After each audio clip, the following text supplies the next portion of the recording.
It was 9 o'clock in the evening when Bill finally made up his mind and made his way upstairs to the bedroom. Anna, his pretty wife of 26 years, was going out with her friends. He hadn't liked it when she had gone out with these women last Friday, and he wouldn't accept it as part of the new weekly routine. Anna saw the look on her husband's face inside.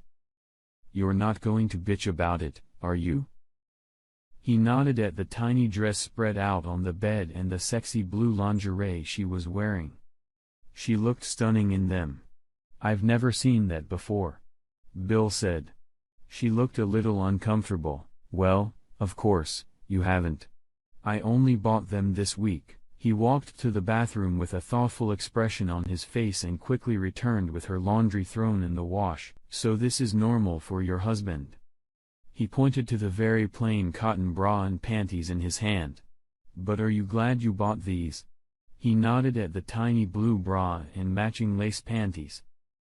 "For some random man you haven't met yet," Bill gave his wife a hard look. "Not yet." He paused meaningfully. "Unless it's just another party with the girls from work, maybe you've arranged to meet someone there, kind of like a date." He bowed his head thoughtfully as Anna stared at him incredulously. "No," she exclaimed, "there is no one else. How could you even think of that?" "So," Bill said, ignoring her question and choosing his words carefully. "When you go out with these friends, you never dance with other men, hug them, kiss them, or let them touch you. How dare you even suggest such a thing?" Now she seemed to be getting angry. "I dare suggest it because I know more about your friends than you probably realize," he replied. "An unmarried woman, a couple of divorcees, and the company of you. Do you really expect me to believe that when they're looking for casual sex for one evening or night, they won't try to bring you down to their level? How dare you judge them?" Anna snapped at me. "I'm not judging them at all," he replied in a level tone. "They are free to make their own choices just as you are." She looked at him with unconscious suspicion. "And yet you tell me not to go. What choice is that?" "I didn't tell you not to go. I made it clear that I think such behavior is inappropriate for a married woman and that your friends are dragging you into a situation that will inevitably end badly for our marriage." "Are you really suggesting that my seeing my friends could jeopardize our marriage?" She snorted derisively. "Don't be so bloody and secure. I'll always come home to you. Why are you so concerned?" "I'm concerned because you're the most beautiful woman I know and you're going clubbing with single women I don't trust. Add to that horny men and alcohol, and it leads to trouble." And he continued, raising his hand to forestall her possible retort. "Our marriage is already in danger because you think that this," he outlined her almost complete nakedness with a wave of his hand, "is something your husband should just accept. Well, it's too late now. I promised to meet them at 10, and you're going to make me late by continuing this conversation like this." Anna turned away from him and went back to her makeup. Bill decided to make one last attempt. "You also promised to honor your husband," he remarked wryly, "and now you seem to be quietly ignoring that promise. Or are your girlfriend's feelings more important to you than mine? What the hell has gotten into you?" She cut me off roughly. "I'm going out for a drink with my friends. That's all. Now for God's sake, get off my back and get some rest." Bill took a deep breath. "The thing is I wanna trust you, but I refuse to sit at home every Friday night wondering if you're going to take the extra step tonight and end up sleeping with some random guy by the bar wall. I wouldn't do that." He stopped her again. "Gail has been bragging about just such exploits on social media this past week. She's one of your friends, and that's exactly what she's been doing. How long before you start believing it's okay if I never find out?" Anna just stared at him speechless. Bill continued, already starting to get angry. "If you want to go dancing, invite me along. If you just wanna rub your tits on strangers, then be honest, and we can end this right now." "Now you're just insulting me," and I replied indigently. "No. I'm honest. I don't believe you don't dirty dance or make out with con men looking for casual affection or worse, a quick fuck. I'm willing to believe that you haven't slept with anyone yet. But that's the choice I've offered you. Go or stay. It's up to you. But keep in mind that I have a choice too. If you go, I won't be waiting here to complain and whine when you come back. There, he said it. He'd given her every chance to understand his concerns, to hear his desire to make their marriage a success, but she'd ignored him. Now she had a choice, him or her friends. That's a damn bad joke, Bill.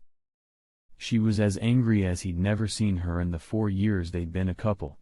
No, it's not a joke, he said quietly. If you want to dress like your slutty friends and go out drinking and dancing with them every Friday night, and that's okay with you, I'm just saying that the prospect of me sitting around waiting for you to come home one day with an unknown man's semen dripping down your leg is not what I see in my life, he said as he walked towards the door.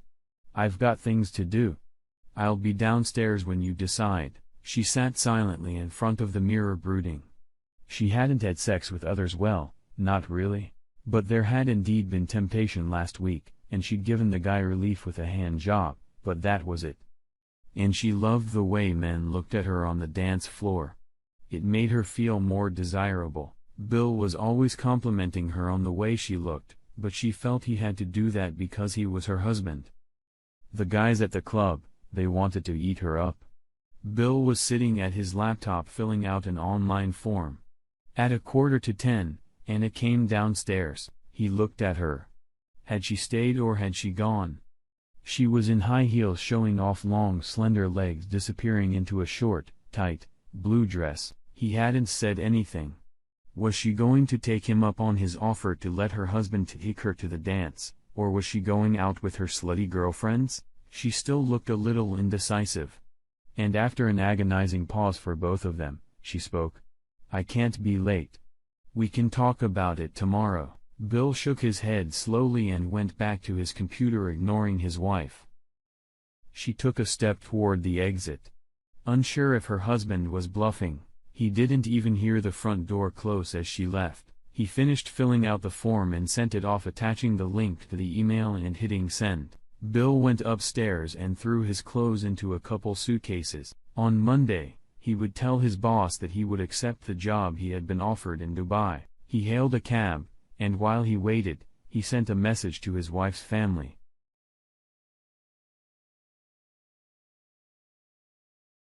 Clear to me that she requires more excitement and thrill out of life than I can give. I sent her a link to our divorce filing. It has been a privilege to be a part of your family, but I hope you will understand why I have decided not to keep in touch with all of you from now on. He had one more thing to do. So he walked over to the printer, took a piece of paper from the output tray, and wrote at the bottom. He pasted it on top of their wedding picture above the fireplace. Then he turned off his phone and went outside to wait for a cab. Anna had just sat down at the club and was chatting with Gail when her phone rang. If this is Bill begging me to come home, she muttered irritably, but it was her older sister Karen. Where the hell are you? Karen screamed. I'm at Stardust with my friends, she said, defending herself from the unexpected onslaught. What's the matter? Does Bill know? Karen asked. Yeah, well, he knows I've been seeing my friends. So what's the big deal? Was he happy about it? Karen seemed very angry, but then again, she'd always had a soft spot for Bill. Well, no. He's not thrilled, of course, but I told him we'd talk tomorrow. Well, then, damn, good luck with that, you stupid fool. He dumped you. If you don't believe me, check your email. Karen disconnected. Gail watched in amazement as Anna frantically tried to open the email app on her phone. Even in the dim light of the nightclub, she could see that her friend had gone noticeably pale. Anna then noticed a message for her family. That must have been the reason for Karen's call. Then her phone rang again. Thank God, Bill. But, no, it was her father. What did you say to Bill? Demanded her dad. The man treated you like a queen and you wanted more. No, Dad, I just felt trapped, so I just needed one night a week to be me. You're in a goddamn nightclub. Your husband just left you and you're out at fucking clubs. He said incredulously. Dad was clearly furious. He never swore in front of his family. What could she possibly say to that? She was in the club. It was obvious from the background noise. No, Dad, he must have decided after I left home. Dad? Dad?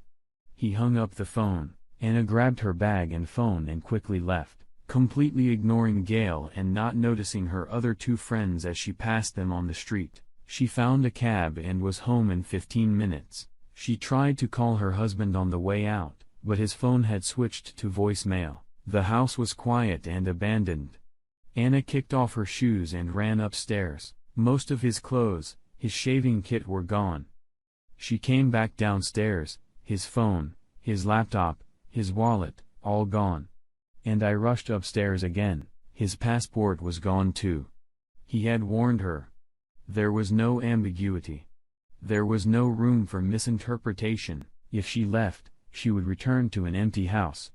She knew he'd never lied, and she knew he'd been betrayed by a girl in the past, and Bill put honesty above all else.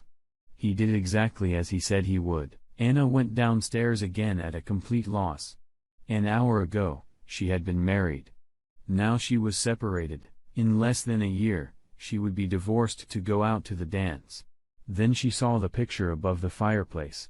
It didn't look right. When Anna examined the image, she almost threw up. It was a picture from someone's social media account. It showed a young man on his knees proposing to his girlfriend, but there in the background was Anna and making out with some guy brazenly groping her breasts. Above the photo, Bill had written in big black letters, "Lying." What happened next?